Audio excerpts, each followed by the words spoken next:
Time for Chat Room, the talk behind the headlines. Here with me, Sun-Times Splash editor Susanna Negovan and Rochelle Trotter. Hello. Hey guys, some great topics today. So the first lady's here in town. We want to talk about the Let's Move campaign, the anti-obesity campaign. But let's first talk about something else that piqued our interest here. There's this new kind of strange study out that shows women are gaining weight because we're not doing enough housework. That our waistlines have expanded by 6 inches if you look at women in their 50s, kind of the Mad Men era thing. Yeah. And then you take us to now, we're 6 inches wider. And they say it's because of housework. Susanna, when you hear this study, what do you think? Well, it makes sense. I mean, 100 years ago, we did even more housework, and we probably had to like grow our own food, milk our own cows, and do things. So every generation, life becomes easier. And then what we do in response is we create things to give ourselves activity. And if you walk into a gym and you take a step back and think about it, you see all these people running, going nowhere. It is kind of ironic that, you know, in order to exercise, we need to create fake work. Right, okay. Right. No, and I agree with you.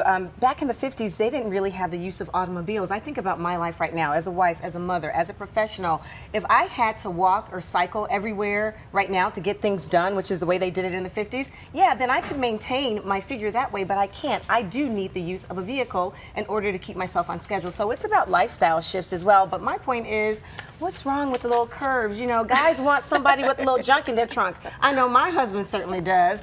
And it's okay. You know, like you said, we find our other ways to exercise. But you know, you think about that Mad Men look, you know, is now coming back. Don't you think a little bit of that is fake, though? The stuff that you're putting under your, you know, the enhancements, the girdles, the things that you're using. Maybe that waistline was not quite what it seemed. It's funny, though, because we buy a lot of vintage fashion, both of us. And when you try on the vintage dresses, the thing that is really noticeable is, you know, you suck everything in to zip it up, and these women were much smaller. They sure were in the waist. It's very true. Interesting. Very true. Okay, we got to talk about the kids now. And before we get to the Michelle Obama, kind of the anti-obesity thing, which is a big deal when you look at the disturbing statistics about 1 in 4 kids being obese.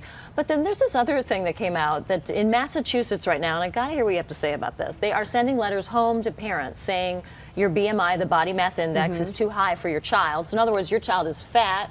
We're going to let you know that. And this is mandated by the Department of Health there. Wow. Rochelle, is that a good idea? Is that a good way to crack down on this big problem? I think it is a good way in order to make the parents accountable. I mean, I feel like when I had my nephews living with me, I was responsible for their health. Their healthy eating and their exercising wasn't only the school or the administration's responsibility. One of the things we did is I stopped talking about it negatively, but we also started growing a garden, so they became enhanced and involved in like healthy eating without me telling them it was healthy. So that was one way Michelle that we did. Obama of you. Yes, it is. Hey, inspired. Hey, Barack, you need to talk to Rock. You've got some ideas yourself. What do you think, Susanna? Well, I think, you know, parents really know if their kids are heavy. They already know. So I don't know if that's a little heavy-handed. Does it shame them, though?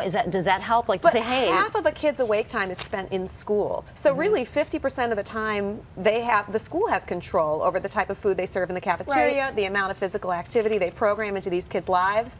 So I wonder, is this even the right way to approach it? No, but I think by bringing it to the forefront and putting it in their face like that, as a parent, you can do things like decrease the amount of time that your kids are sedentary, like sitting at home in front of the computers. Come on. Our kids are in front of the computers today, not in front of TVs, whether it's video games or what have you. So I feel like sometimes shame actually helps, and in this case, I think it might work. There's an interesting study about Chicago, and in particular in the minority populations, that their food deserts are really the issue. And so it's access to the good foods.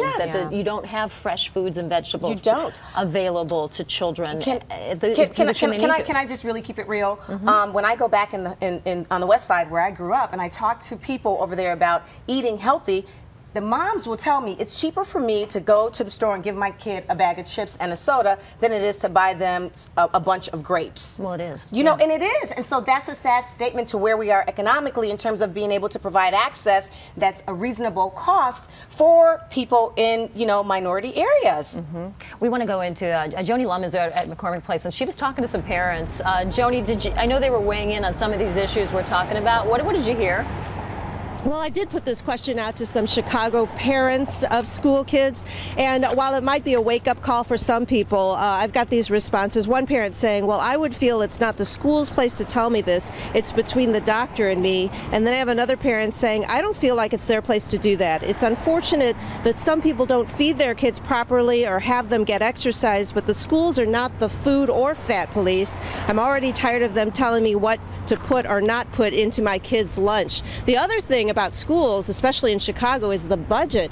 At school, there might be one gym teacher for K through 8, 2 or 3 classes each, so kids are getting gym once a week or once and a half a week. They also don't have a school nurse on hand every day, so you have these challenges at school, and parents are feeling like if you're going to send a directive, then you have to create an environment at school. The health commissioner stopped by this morning to talk about this Healthy CPS, Healthy Chicago's program that he'll be launching along with Michelle Obama, and it's not a directive. It's more like creating those resources and a healthy environment and letting kids know what healthy choices are. Thanks, Joni. That's good to hear from other parents too. You know, and I know my nephew's biggest complaint is, and there's no recess today at school. Yes. We didn't get to move around. So the Let's Move campaign is kind of weird because the kids feel like they want to move, but they can't. And they can't. I know, and that was one of the hardest things for me as a parent when my kids left the Oak Park school systems and were put back into the Chicago public school systems when they went back to live with their mom.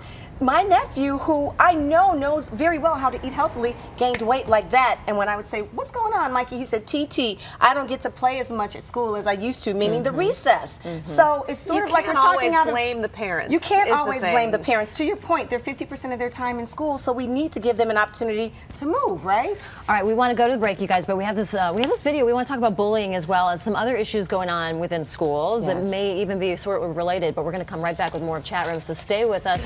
Back in a moment.